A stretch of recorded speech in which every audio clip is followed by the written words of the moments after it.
서울 집값이 심상치 않습니다. 20주 연속 상승 그리고 6년여 만에 가장 큰 폭의 오름세까지 기록했는데요. 과연 이 흐름은 어디까지 이어질까요? 예, 사실 부동산 시장이야 언제나 뜨거운 이슈였는데 그래서 오늘은 서울 집값의 상승세를 중심으로 해서 내 집 마련 전략과 또 잠재된 리스크들은 어떤 것들이 있는지 이분과 함께 이야기 나눠보도록 하겠습니다. 김규정 한국투자증권 부동산 전문위원과 함께합니다.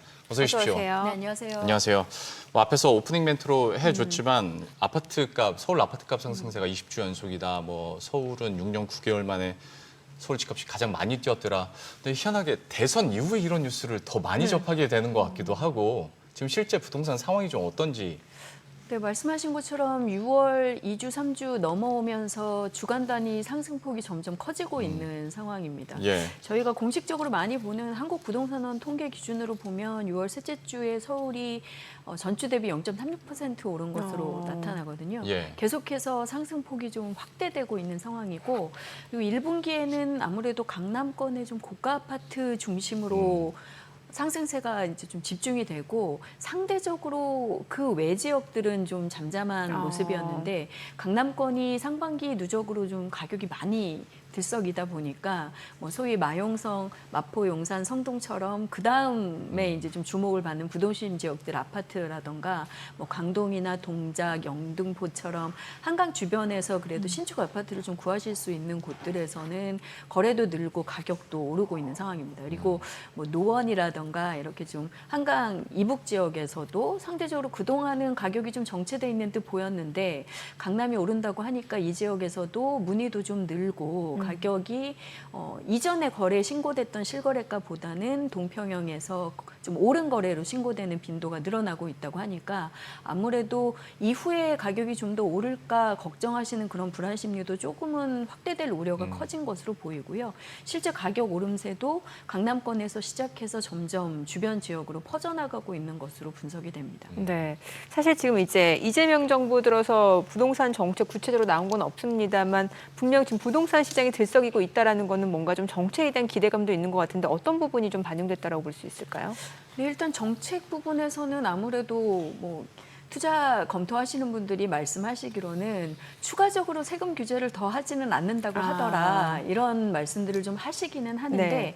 일단 상반기부터 강남권 아파트 가격이 좀 선행적으로 먼저 움직인 데는 새 정부 출범 이후에 정책에 대한 기대감도 있지만 일단 새 정부가 출범하면서 뭔가 경기 활성화를 위해서 여러 가지 안정화 대책이라든가 활성화 부양책이 나오면 연초보다는 국내 상황 또 글로벌 수출이나 이런 것들이 좀 나아지지 않겠냐 라는 전반적인 긍정적인 전망도 영향을 미친 것으로 볼 수 있고요.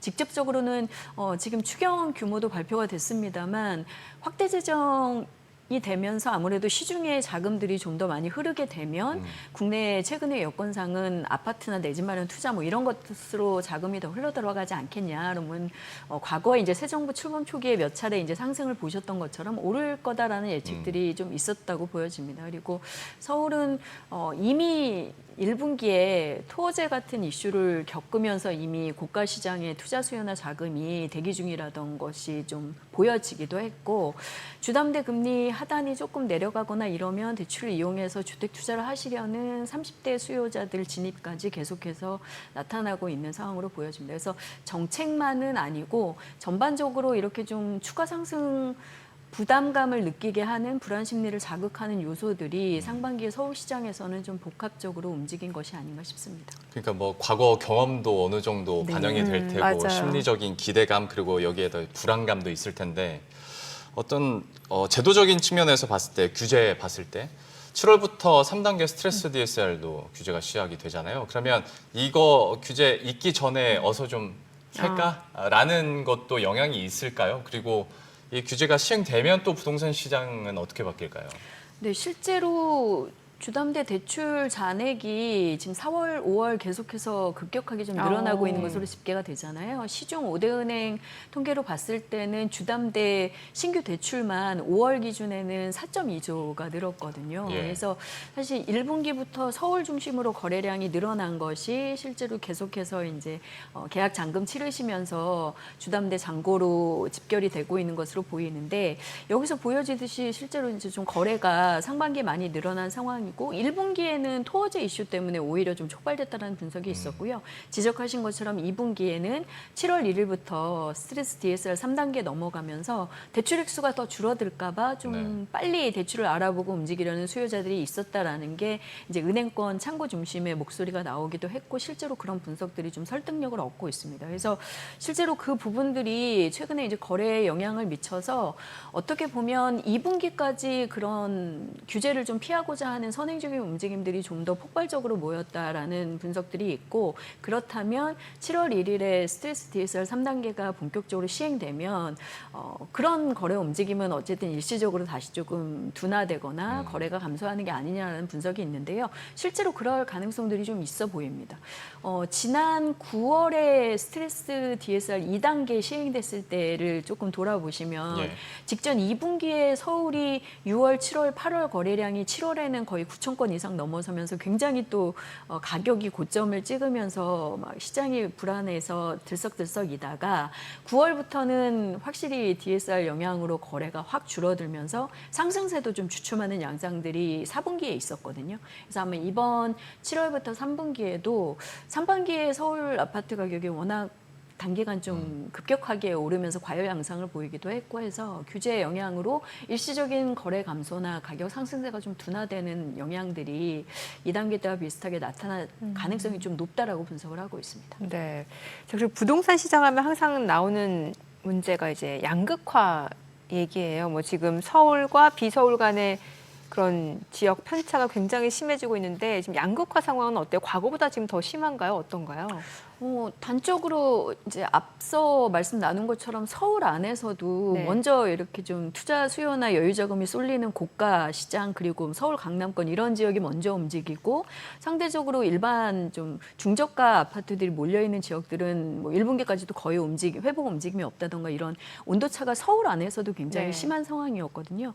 전국 시장으로 놓고 보자면 4월, 5월까지 한국부동산원의 월간 지수 변동률로 봤을 때 서울만 신축 아파트랑 재건축 지분 거래 중심으로 단독적으로 굉장히 좀 과열돼 있는 양상이고 나머지 지역들은 행정 수도 이슈에 있었던 세종이나 뭐 지역 기반의 수요자들이 조금 안정적으로 움직이는 울산이나 이런 지역들 제외하고는 대부분 약세에서 머물러 있는 곳들이 많아서 지방과 수도권 특히 서울하고의 이런 온도차도 굉장히 극심하고 양극화가 점점 심해지는 상황이라고 볼 수 있습니다. 최근처럼 여러 가지 또 제도 변화라던가 새로운 정책이라던가 이런 불확실성이 있다라고 생각하시는 경우에는 좀 더 기존의 뭐 뚜렷한 투자 수익성을 보여줬고 수요자들이 계속 몰리는 지역에 심리적으로도 그렇고 실질적으로 좀 투자 안정성을 따라서 자금이나 수요자들이 몰리는 상황들이 더 연출이 되고 있기도 해서 결과론적으로 가격 격차가 계속 벌어지는 상황으로 보여집니다. 예.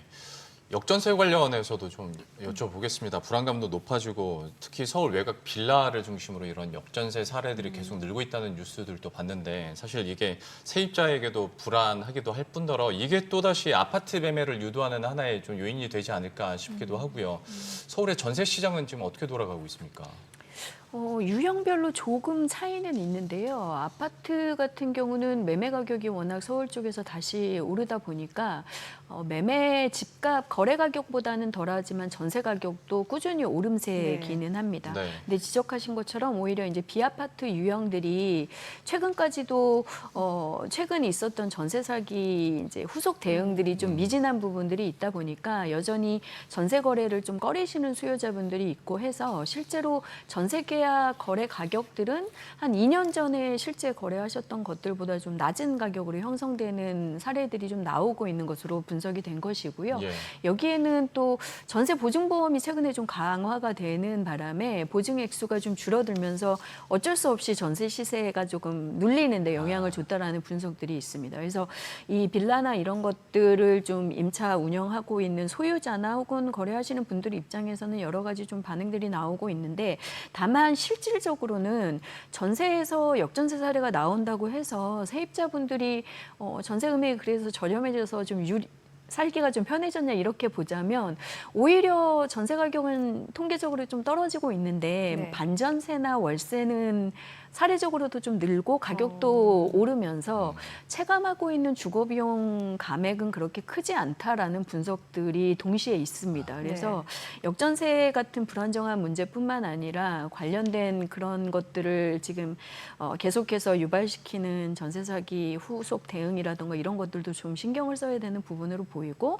실질적으로는 최근에 전세 회피 때문에 월세나 반전세가 좀 더 선호되기도 하고 그런 것을 또 선택할 수밖에 없는 세입자분들의 입장에서는 주거비 부담이 계속 늘어나고 있는 상황이기 때문에 그런 것들을 어떻게 좀 안정적으로 지원 관리할 것인지에 대한 대책들도 이후에 부동산 안전 대책이 나오면서는 좀 필요한 한 부분인 것 같습니다. 네. 자, 그리고 이제 또 내 집 마련을 생각하시는 분들은 굉장히 복잡할 것 같은 게 금리 생각해야 되죠. 뭐 정부 규제 생각해야 되죠. 아니면 또 이게 내 집 마련이 단순히 실수 목적이긴 합니다만 그래도 이왕이면 투자 오르는 게 좋으니까요. 네, 투자 차원에서 앞으로 좀 상승에 대한 기대감이 있다라고 하면은 마음이 더 급해지고 조금 더 하락할 것 같으면 조금 여유 있게 보게 되고 이런 것들 여러 가지 변수가 있잖아요. 어떤 거를 좀 고려해야 될까요? 물론 지역별로 차이가 있겠습니다만. 네네. 일단 전체적으로는 7월에 대출 규제 상황으로 좀 서울이 진정되는지 살펴보는 와중에 정부가 최근에 좀 다각도로 검토하겠다라고 얘기가 나온 시장 안정 대책이나 좀 중장기 공급 확대 방안 이런 것들이 조만간 나올 거다라고 예측들을 하고 계셔서 사실은 단기 영향력이 그렇게 직접적이라고 볼 수는 없지만 공급이 어느 지역에 어떻게 늘어서 좀 기다려도 될 것인지 이런 걸 판단하실 수 있는 정부의 공급 계획이나 공급 방안들이 3분기 중에 나올 거기 때문에 그런 것들을 조금 살펴보시는 약간의 시간적인 배려, 배치가 좀 필요하시지 않나 싶고요.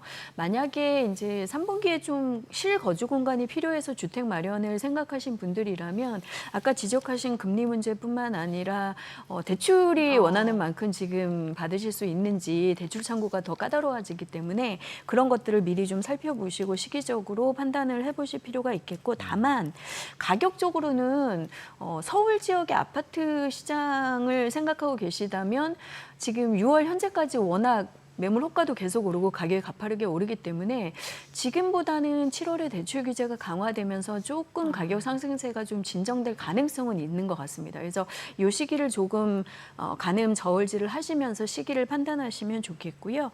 금리 부분에서는 저희가 기준금리를 하느니 5월 말에 내렸고 하반기에 크게는 2차례까지도 내릴 수 있는 이런 열어둔 발언들이 나오긴 했습니다만 이번에 미 연준도 계속 동결을 하고 있고 인하 속도가 좀 늦춰지고 있기도 하고 실제 기준금리가 내려가도 차주분들이 받으시는 실질 주담대 금리는 그렇게 빠르게 내려가지 않고 있기 때문에 만약에 금리, 금융이자 비용에 대해서 좀 더 신경을 쓰시는 경우에는 추가적인 금리 인하나 실질적인 주담대 금리 인하까지 조금 시기를 길게 보실 필요는 있는 것 같습니다. 네, 오늘 내용 여기까지 듣겠습니다. 잘 들었습니다. 고맙습니다. 감사합니다.